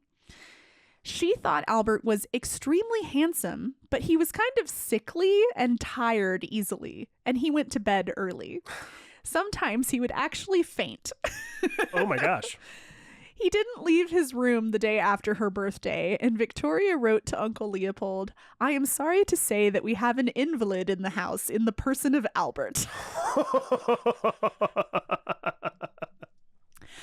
Victoria was happy being single, though, and after the visit, she was actually more interested in cousin Ernest. Interesting. She also saw neither cousin for 3 years after that. Wow. She didn't even invite them to her coronation. She only invited their father. Oh, so she didn't even get married before her coronation. Mm-mm. Oh, wow. So I keep kind of coming back to this rift between the king and the Duchess and Conroy and everybody. Soon after Victoria's 17th birthday, King William was riding through England and looking at the polluted River Thames. It was dark with sewage rather than green and full of salmon. He was old and uncomfortable. Becoming king so late in life, he wasn't enjoying it as much as he would have as a younger man. And despite drinking tonics of lemon and barley and walking daily to keep his health intact, he wasn't doing so great. He was trying, but he was old. He was on his way to Kensington Palace, and he owned Kensington Palace, by the way. Okay. So they'd all been living in his palace. I mean, the other kings before him had owned Kensington Palace. But he graciously let Victoria, the Duchess, his own younger brother, the Duke of Sussex, his sister, Princess Sophia, like all these people, they all were living there. But the Duchess had requested to move upstairs, further away from the sewers, which were full of mushrooms, cats, dead seals, and corpses. Oh my god, that went way worse than I thought it was going to be. So Kensington Palace is like this wonderful palace, but underneath it are dead cat seals and corpses. The seals is what really is throwing. I'm like, how the hell are the seals getting in there? So upon the recommendation of, remember, Dr. Clark, yay, she had requested that they move away from the sewers. But the king had said no, because he didn't like the Duchess, and anything she asked, he was like, no. Oh, interesting. So okay. They just really didn't like each other. Wow. So imagine the king's surprise and anger when the gallery in Kensington Palace had been remodeled. Oh. And the Duchess was taking up 17 rooms of the palace. Oh my gosh. Holy cow. It was the king's birthday. He arrived at 10 p.m. and immediately went to Victoria. He told her that he wished he saw more of her. And then he shouted at the Duchess that she had taken rooms, and I quote, not only without his consent, but contrary to his commands, and that he neither understood nor would endure conduct so disrespectful to him. Ooh. So he was like, Duchess, I'm pissed. I'm the king. Up. Cut it out. But you'll notice he was like, but Victoria. So he's like trying to even drive a further wedge between the Duchess and Victoria. The next night, there was a dinner for the king, and he made a long speech, the gist of which was that he was praying that he would live 9 months longer so that Victoria would directly become queen and the Duchess would not become regent. Because if Victoria turned 18, then she would just become the queen when he died. No need for regent. No need for regent. But if she wasn't 18 yet, then the Duchess would become the regent, and the king hated the Duchess so much he's like, I've just got to live 9 more months. Jeez. He publicly was saying this. Imagine the Duchess's feelings right there. Like listening to a man say, I don't like you so much that I just want to live for 9 more months simply to not give you the thing that you want. I'm going to hold on. That is a spiteful life. Oh, it's spiteful. Spiteful last 9 months. He said, I should then have the satisfaction of leaving the royal authority to the personal exercise of Victoria, and not in the hands of a person near me, the Duchess, who is surrounded by evil advisors, Conroy, and herself incompetent to act with propriety in the situation in which she would be placed. Oh my gosh. And then he also said that Victoria has been kept away from my court. She has been repeatedly kept from my drawing rooms, at which she ought always have been present. I am the king, and I am determined to make my authority respected. And for future, I shall insist and command that the princess do upon all occasions appear at my court, as it is her duty to do so. Ooh. So he's like, you've been keeping her away from me. She's coming to court. You suck.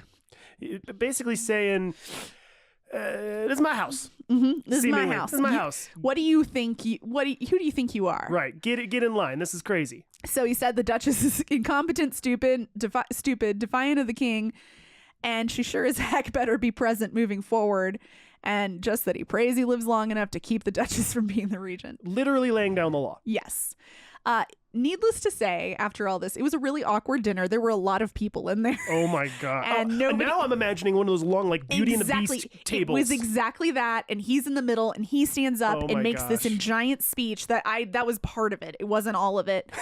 And everyone's just like, you hear like that one clink, like, or just that in the distance, that one.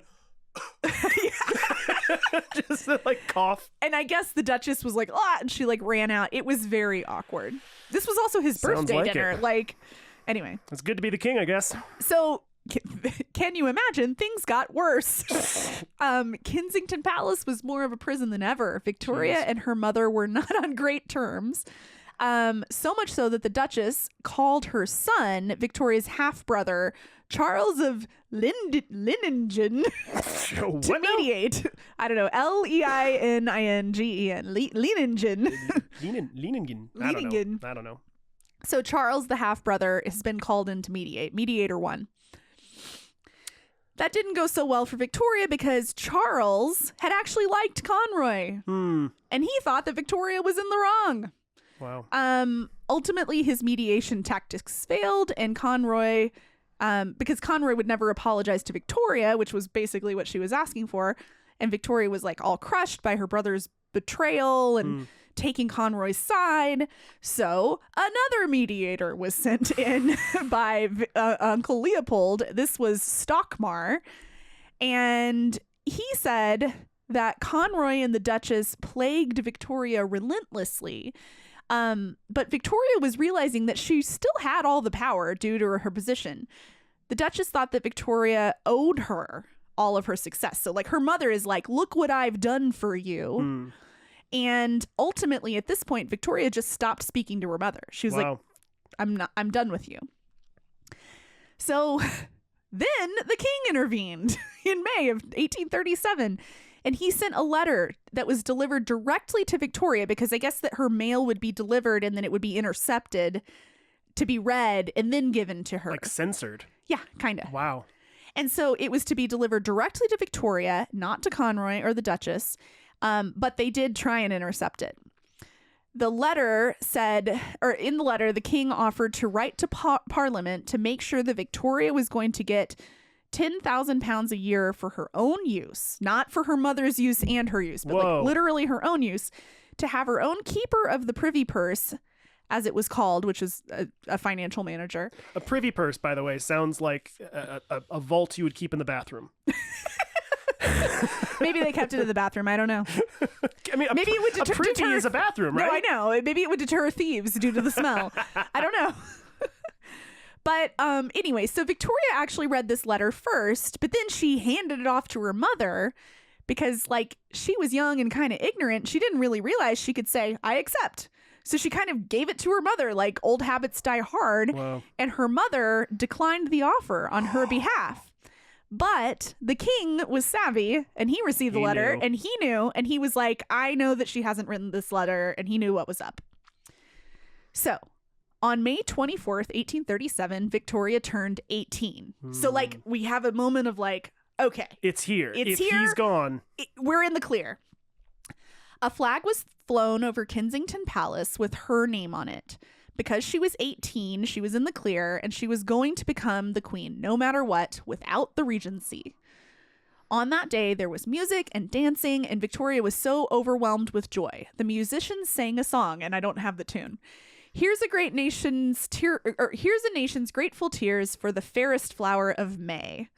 And Victoria was so in love with the song that she asked them to play it again. Oh, if somebody wrote a song about me and all my glory, Yes, I would want to hear it twice. The fairest flower of May. I also now have a new life goal of wanting to fly my own flag that has my name on it. That's pretty awesome. I mean, Mabel Dodge's dad did such a thing. I think we should make flags. When we get on merch, we're going to make flags. We're going to make flags. Oh, it's going to be cool. So Victoria was fully aware that she wasn't ready to be the queen. Like emotionally. And she wrote in her diary, today is my 18th birthday. How old and yet how far I am from being what I should be. I shall from this day take the firm resolution to study with renewed assiduity, to keep my attention always well fixed on whatever I am about, and to strive to become every day less trifling and more fit for what, if heaven wills it, I'm someday to be. Oh. So she was like self-aware. She's like, I am young. I'm going to do my best to do a good job. But sounds mature. Yeah. At this point, she's getting pretty excited about becoming the queen and being free of her mother and Conroy. So on her birthday, she rode through the town in the parks, and she was greeted with affection by her subjects, or to-be subjects. And that's probably partially because her mom had like taken her on those tours. And people were excited. I mean, just like today, people get excited about royal birthdays and things like this. So they do. It was good. She also wrote, and I'm reading a little bit from her diary because we haven't heard much from her. And so I just kind of want to give you a little bit of her thoughts. She wrote, the anxiety of the people to see poor stupid me was very great, and I must say I am quite touched by it. But the happiness in the streets was actually a rough juxtaposition between how sad her life was at home, and even her birthday ball didn't completely lift her spirits, because she was having a good day, but like still she was in the Kensington Palace with her mom and Conroy and like all this stuff, and she gotten through this gate of like, I've got to be 18, but like she wasn't the queen yet. So it's kind of this limbo, a little bit of a pre-celebration, but also like, I'm still a little sad. I'm still a little trapped. Yeah. The rift between Victoria and the Duchess was still going on, and reinforcements were sent in. A third mediator, oh my gosh, Lord Liverpool, arrived at Kensington Palace on June 15th, 1837. He was a gentleman, and this is just a fun detail. He wore a top hat, which is notable because just 40 years before, top hats were considered a shiny luster calculated to alarm timid people. Oh my gosh. And women would faint upon seeing them. But they were cool then, like by the time this came around. But like at some point, top hats were like... They would faint at the sight of a top hat. Yes. I don't know. Okay, well, that's weird, but whatever. Okay. You know, fashion comes around. But okay, whatever. I've never in my life seen a piece of... Even when Lady Gaga wore her meat outfit, I was not even close to fainting. By the time she wore her meat outfit, like, we've pretty much seen it all, I feel like. Things have gotten more... I just can't imagine seeing a hat and just being so... just passing out from seeing a hat. I don't know. It's just funny to me. Isn't there a top hat on our logo? Like, isn't the... Yeah, there literally is. Oh, man. Okay. So Lord Liverpool had come in, and he was one of the only people that both Victoria and the Duchess trusted, though. Okay. So it was a good choice. So he goes around and he talks to everyone in the palace. He talks to Conroy, the Duchess, Lazen, Victoria. Conroy had requested to become Victoria's secretary or private political advisor. Victoria thought this was insane and knew she wouldn't need him or his biased guidance. Conroy basically said that Victoria was immature and was hopeful that Liverpool would agree because obviously Conroy only had Victoria's best interest in mind. Whether or not she was being immature, well, she was the royal successor. So she kind of, yeah, maybe she was being a little bit immature. And there's something that's going to come up in a future episode where it's like, maybe your judgment's not always right. But based on all that I've read, they were like kind of mentally and emotionally abusing her over her life. Almost and definitely, so I'm sure. She had a right to be the way she was being. Also, it's like, thinking about it, it's like, I can only imagine the amount of kings in the past, and probably queens too, that did in their 60s and 70s horribly immature things. You know what I mean? That like, they just had to suck up and deal with it. It's just like, I don't know why this is news to them. Yeah, no, I mean, yeah, she might have been immature because she was young, but like, she wasn't addicted to opioids. Like, Right. I mean, I would take that over a drug addict. Yeah. So, you know, whatever.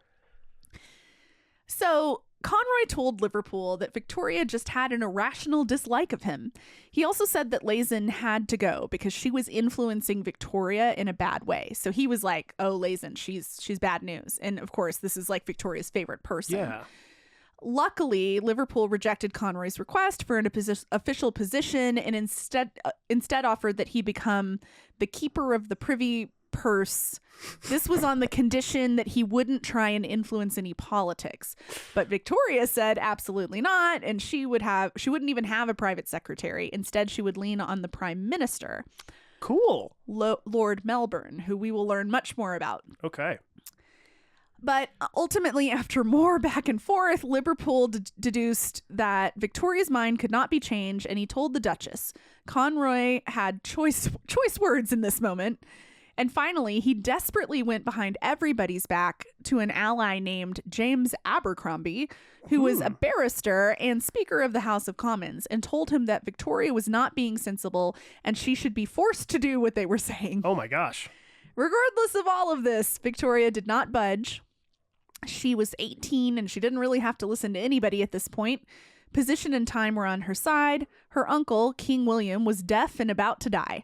Essentially, she'd spent this time plotting her revenge and how she would cast Conroy out and have parties and just do what she wanted. And she became queen. Yes. Oh, this is cool. So, King William IV died at 2 a.m. on June 20th, 1837, apparently with a sudden cry. Oh, no. The Archbishop of Canterbury took the 21-mile trek to Kensington Palace in a coach. He arrived at 5 a.m., but the gates were locked and the porter was asleep and didn't hear him. They rang the bell over and over until they woke the porter and then waited for almost an hour for Victoria, thinking they'd actually been forgotten. Oh my gosh. They're like, is she going to come? The Duchess woke Victoria at 6 a.m. and took her hand and walked her down the stairs to meet the Archbishop, knowing that that would be the last time she walked down the stairs holding her hand. Wow. The Archbishop and others in the room dropped to their knees and told her that the king had died. They gave her the certificate of the king's death and walked out. Victoria cried on her mother's shoulder for the uncle she had barely known and for the relief and thrill of becoming queen. Immediately after this, she requested time alone and asked for her bed to be removed from her mother's chambers because She was sleeping in her mother's room? Her mother wouldn't let her sleep anywhere else. Dude. She then wrote 3 letters, one to Uncle Leopold, one to her half-sister Fedora, and one to her Aunt Adelaide, the grieving queen, who she continued to call Her Majesty.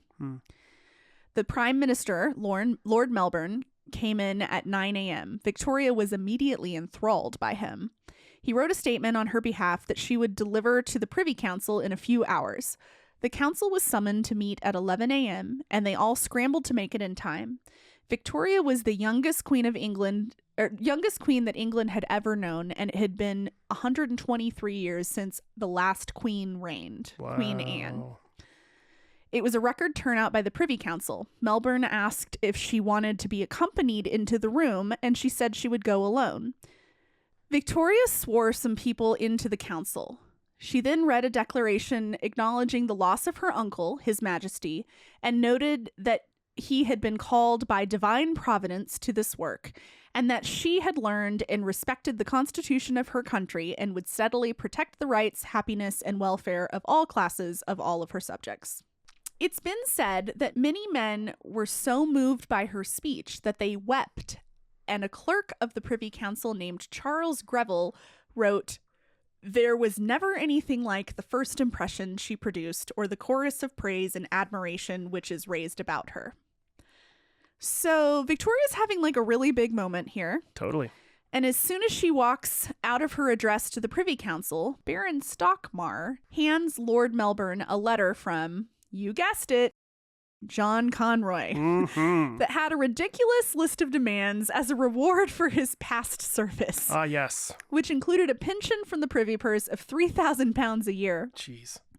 But it was a day of mourning, and Conroy was just being a sneaky little greedy man. They ignored him. By the way, I just have to say that Privy Council, that's what I call it when me and one of my best friends have to poop at the same time we're at the bar.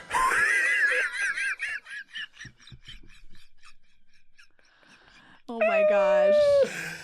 Oh, you gotta go too? Well, the Privy Council is in order. Hopefully there's more than one stall. I know a lot of men's restrooms don't have more than one stall. No, it's okay, because if there's just one toilet, you just sit on each other's laps, but face to face. Oh my God, Daniel.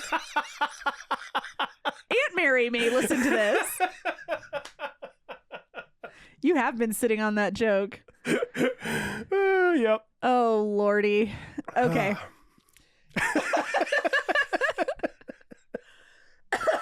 Privy Council. The Privy Council. I'm sorry. That is just too funny. Okay. So Conroy. Or maybe it's just a bunch of guys at the urinal at a baseball game. That's the Privy Council. My gosh. Okay, sorry. That's so dumb. Oh man. Privy Council. I'm 10 years old. Okay. But it was a day of mourning. Outside of the Privy Council. So Conroy had handed over his list of demands. And in return, Victoria dismissed him from the household. Heck yeah. And it was exhilarating for her. Lord Melbourne gave Conroy a pension anyway and made him a baron, and was also going to make him some new position in Ireland, which I guess took a few years. So Conroy was kind of like slinking around for a while after that.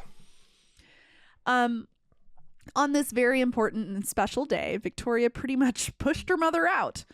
She didn't mention her in her journal that day, except for that she had told her goodnight. The Duchess had written a letter to Victoria on behalf of Conroy, asking for things and saying that his intentions had always been good.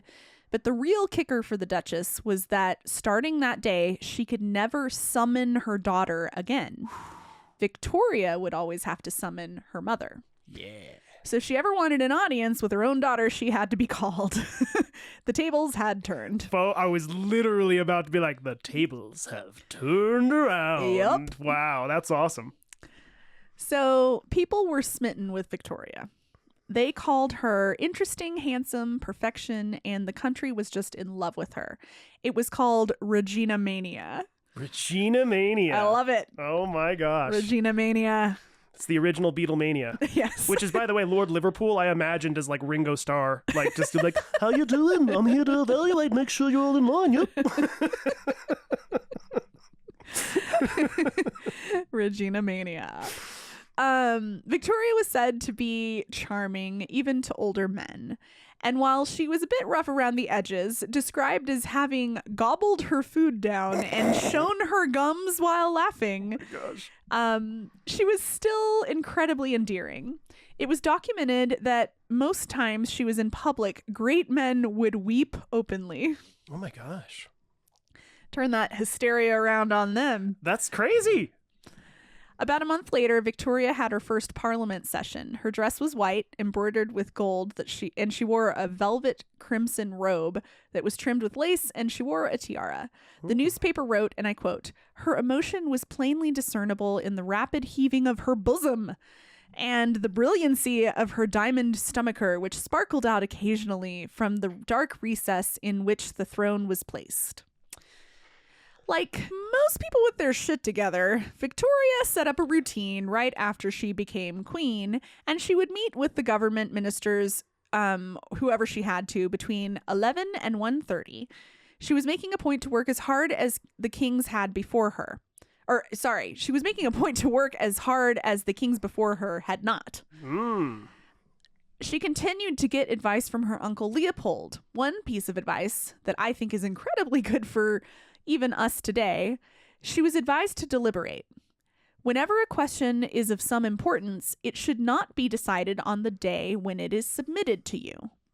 And the book notes that while she was queen, she had 10 prime ministers who all had to live with that restraint. Wow. So they came in and asked for something and she'd be like, "I'll tell you tomorrow." Wow. That's cool. I mean, probably a good policy. Very good policy. I also just have to add really quickly that when I heard them describe her speech earlier, could you imagine if today, like, Newsweek wrote about Kamala Harris's latest speech and were like, her heaving bosoms in any capacity? We would be like, oh, okay, well, Newsweek's done. I think the bosoms were rather prominent in the dress, but yes, that's funny. Enough so for a reporter to write about them. I don't know. I mean, I wonder if it has to do with like her breathing deeply to project or something. It had to have. It's just hilarious that that's the way they would choose to describe it. Not just be like, her heavy breathing showed her emotion. It's like they had to talk about her boobs. It was just like, what? Why? Like, I don't know. It's just weird. Yeah, I don't know. It's also important to know that Queen Victoria pretty much wanted to do things her own way. If there was a tradition that she didn't agree with, she changed it. For example, after dinner, usually the men and women would continue the evening in separate rooms doing separate things, and she didn't like that. She said that if she had male guests, she wouldn't let them go into a separate room for drinks for more than 15 minutes. So she wouldn't sit in her drawing room until the men walked in, and all of her female attendants were forced to stand as well. Wow. So they used to retire to separate rooms for the evening. And she was like, we're going to all be together. You can have 15 minutes. And if you come in, I'm not going to sit until you get in here. So, you don't have more than 15 minutes. That's all. I love it. Now that Victoria is queen, I think we will pause until the next episode. We will learn more about Victoria's relationship with Lord Melbourne, the preparation for her coronation, and her first scandal. Ooh. So that's it. Victoria is queen. Oh, boy. We covered a lot of ground today, man. We did cover a lot of ground. I think we also we had a lot of fun asides and stuff. Yes, but this is wild. This was a lot more than I expected it to be honest with you. I don't know what I expected. I don't know that I had any expectations. I guess I thought it would be, this sounds unkind, but more normal, more boring. You know what I mean? Because it's like, it's a queen going through succession and all this kind of stuff, but this is straight up a well-written drama about families and literally succession and like the balances of power and how that mixes with politics and how people are all out for themselves and how like it really is, like we've said it many times, this really feels like Game of Thrones. Like if you put a couple of dragons in here and a little bit more gratuitousness, we'd be like at Game of Thrones. You know what I mean? Well, yeah, I mean, that's the thing that's interesting about it. I think that today people are like, oh, the royal family, oh, Harry and Meghan are all mad and they should just like whatever, like they're royal and they should just be happy with that. But like people can still be mischievous and devious and unkind and racist and like all kinds of things today. I mean, you just see what's on the surface. Sure. And so the thing I find interesting is that like this is one person in hundreds, thousands of years of royalty, but these these sorts of things happened over and over again. Yeah. I mean, heck, if you looked at the U.S. government, like there's scandal after scandal after scandal. Like, It's true. there's a lot to be heard and a lot more interesting than like what you learn in school when it's like, on this date, this thing happened. The funniest, like, I don't know how this is such a revelation right now, because we're sitting here talking about how similar this whole situation is to Game of Thrones, and I'm literally just had this thought of just like, literally, we are watching a Game of Thrones with these people. I mean, we got Conroy and scheming with the Duchess, being like, no, we want to do this so you can be regent, and maybe if you're regent, maybe we could assassinate your daughter, and then I can become the king with you. And there's just like this whole, I could see that coming. You know what I mean? And it's interesting because like writing Game of Thrones, if you've studied history, I mean, I'm sure that that's where a lot of the plot It had to comes have. from. I mean, nothing is, there's no such thing as like an original story. Like, you know, you take,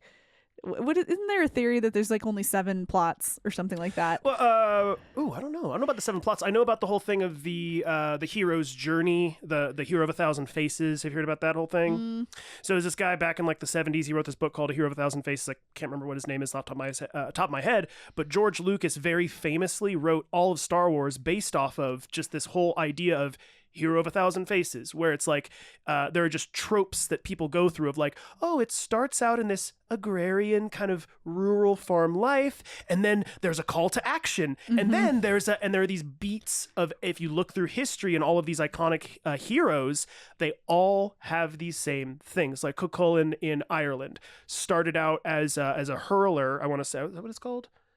Isn't that what it's called? Yeah, hurling is the sport in Ireland where they have the little ball on the stick, you know, they run around with and they smack it. Anyways, he's this very famous hero of legend in Ireland named Cuchulainn, and it's hilarious that if you look at his legend, it mirrors in so many ways Luke Skywalker. Yeah. Anyways, this is all just to say that I know about that.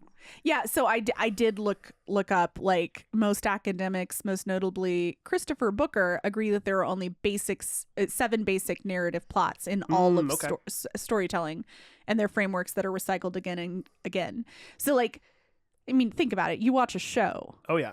You can be like, I think I know what's going to happen. Because there is a formula to it. Like, think about when we were young and we would write an essay in English. You had an outline. You had a formula for how you wrote the essay.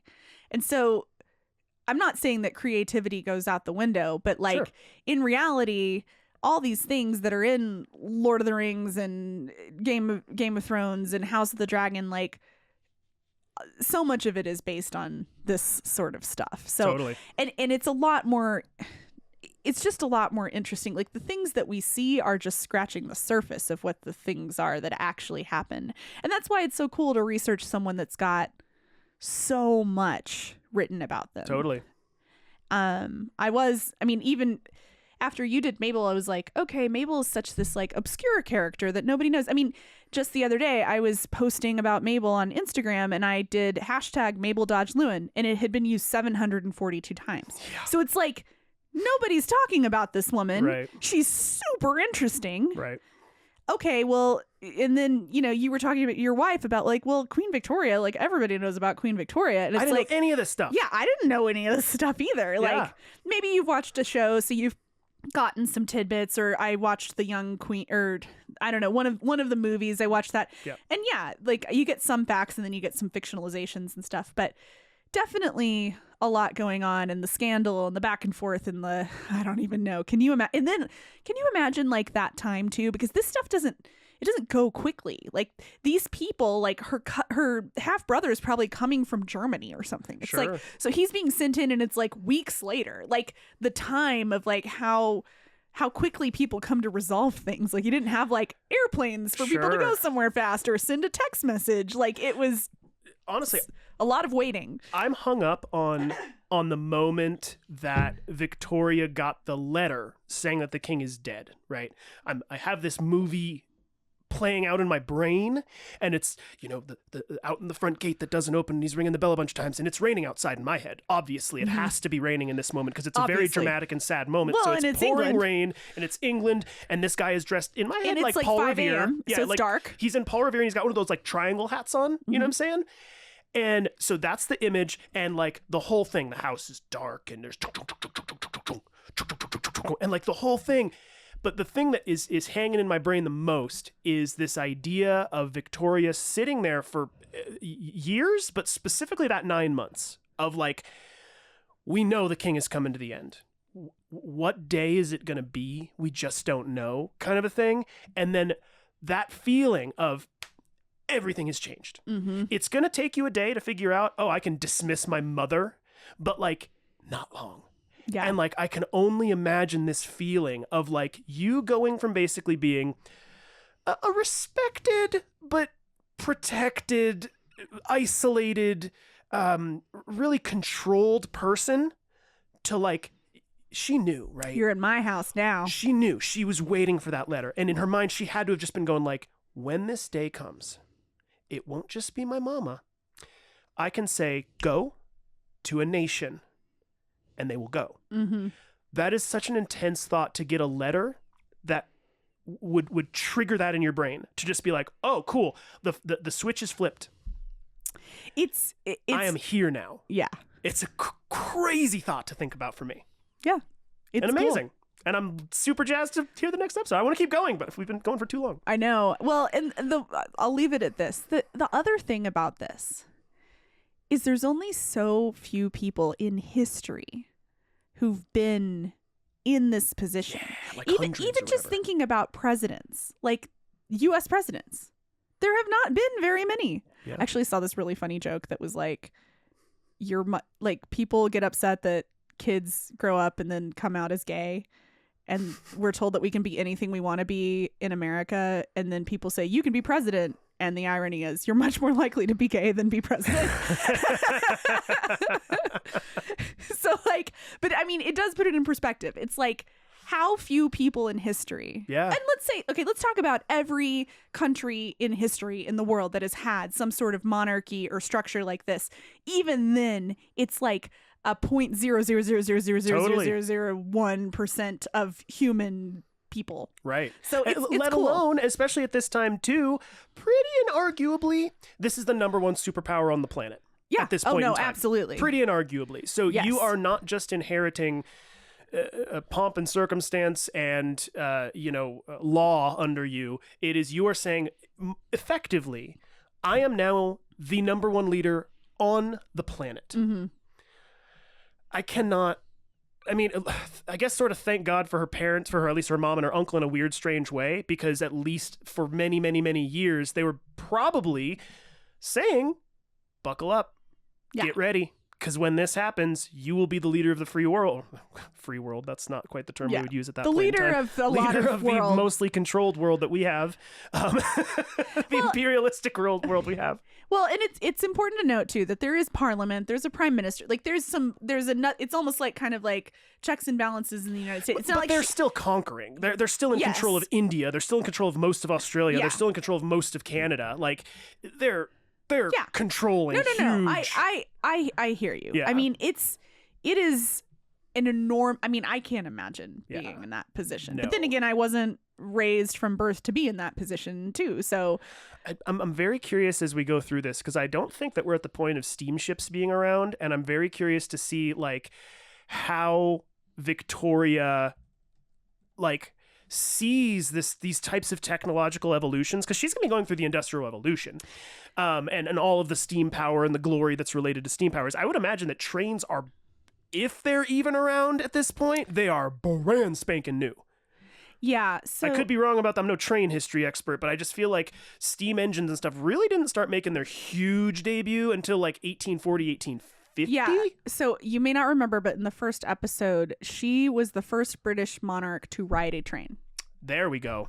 So it was that and new. we talk about just like, I think I can't remember exactly, but there was something about people were like cooking food in their kitchens and on horses, and then at the end of the time of her reign, like all these other things were happening. So Yeah. yes, like this Victorian era, this Industrial Revolution, like I mean, almost it's like now. Like think about it. Totally. We were born and the internet wasn't a thing, and then Totally. I had a cell phone when I was 16, but it played Snake and made phone calls, and like and now I can I can sit here and you ask a question or we're unclear and I can Google the answer in a millisecond. Yep. I mean, it's insane. And like, what will we have next? And I mean, I've only been alive 39 years and she reigned for 70. So it's like wild. Super, super crazy.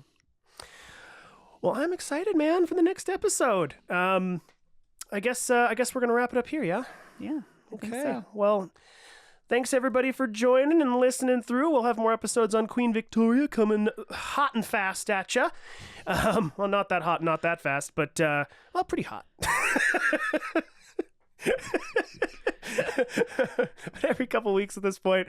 Like always, if you have any suggestions for us or if you have any feedback or really more than anything else, what I would love to see is any type of corrections. If you're able to read through this or listen to our series, rather, any of them and say, hey, that was actually not quite right. Again, from what we said in the middle of this podcast here, we're not necessarily absolute authorities on every single person that we talk about. So if there's somebody else out there that, again, has any corrections or just wants to say, hey, shoot us an email, thebiographerspodcast@gmail.com. Yeah, our intention is to be educational, entertaining, and sometimes we may mix up Roman numerals and whatnot. Mispronounce a name. It's cool. We're not out here being like, this is a fact. Let me tell you how correct I am and how wrong you all are. This is me going, What is I it? am What was doing it? the best I possibly can. Alternate facts. Oh, yeah. Yeah, we're not. It's not that. No, none of that nonsense. Anyway. No, I like real, true facts as much as I can get them or whatever. And anyways, I like facts. I like real things to be real. All right, everyone. Thanks, and we'll see you next time. Alley-oop. I don't know. I got to come up with a sign-off thing. Alley-oop. Adios, rancheros. Okay, someone stop. Please stop. Bye. You've been listening to The Biographers. For more information, please visit thebiographerspodcast.com.